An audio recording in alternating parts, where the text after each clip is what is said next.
Hello नमस्कार सभी साथियों, आप सभी का स्वागत है। कक्षा 9वीं ब्रैच कोर्स से हिंदी को हम हल कर रहे थे।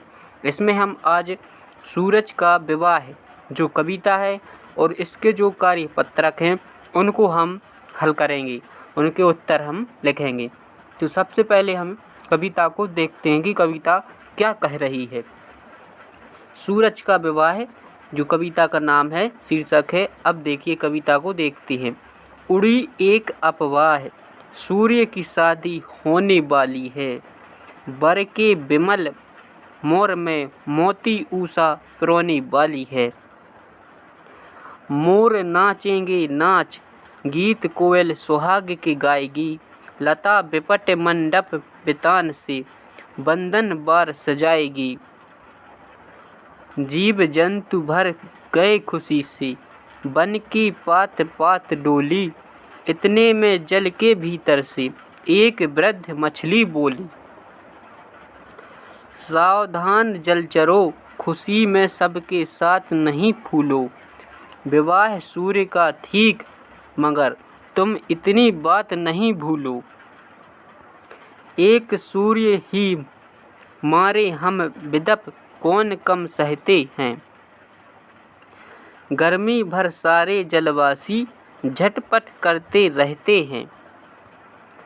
अगर सूर्य ने विवाह किया 10-5 पुत्र जन्माएगा। सोचो तब उतने सूर्यों का ताप कौन सह पाएगा।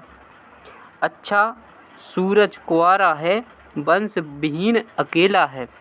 यह प्रचंड विवाह जगत की खातिर बड़ा झमेला है। सूर्य का जो विवाह है, यह कविता है किसने लिखी थी? रामधारी सिंह दिनकर है जो इसके कवि हैं। अब इसके आगे जो कार्यपत्रक है, उनके जो प्रश्न हैं हम उनको हल करेंगे। जैसे सबसे पहले कार्यपत्रक क्या दिया है? 1 है। इसमें क्या है? शिक्षक द्वारा बोले गए शब्दों को लिखना है।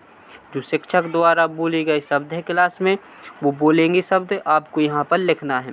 जैसे हमने आपको बताया है अपवाह है, और लिखना कैसे है? इनकी वर्तनी कैसी होनी चाहिए? शुद्ध होनी चाहिए। अक्षर है जो बोले गए शब्द हैं वो सही लिखे जाएं। अपवाह है। फिर हमने लिखा क्या? विमल, उषा, सुहाग, बिटप, बितान, बंधन।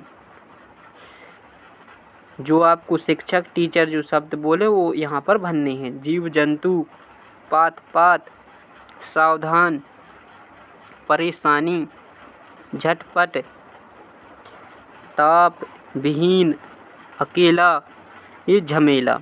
यहाँ और भी शब्द टीचर के द्वारा, शिक्षकों के द्वारा बोले जा सकते हैं, वो आप यहाँ चाहे तो लिख सकती हैं।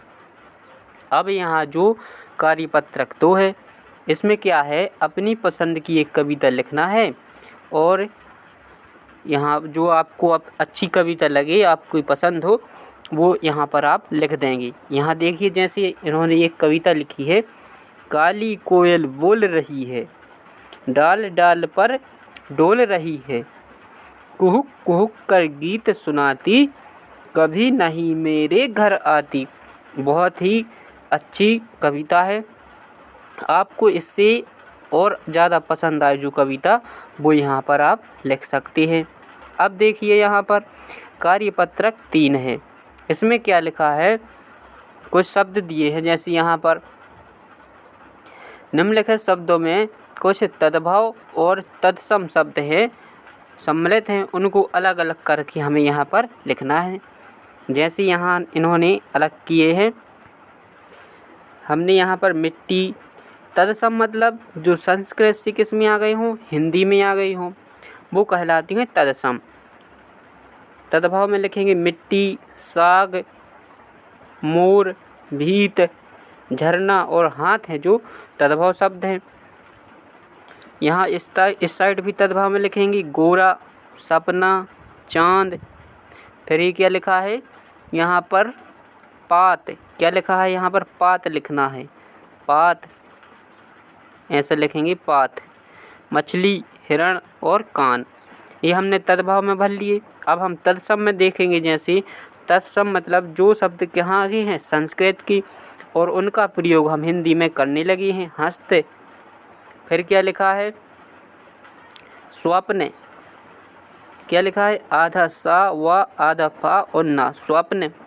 मृतिका, शाख, भित्ति, श्रृंखला, हस्ती और विध है जो क्या है, ये तत्सम में हम लिख देंगे। इस प्रकार है जो हमने इस कविता की कार्यपत्रक 1 से 3 तक को क्या किया है, हल कर लिया है, लिख लिए हैं, यानी कि जो उत्तर लिखने थे वो हमने लिख लिए। इसके बाद हम जो कार्यपत्रक है उनको अगले वीडियो में देखेंगे।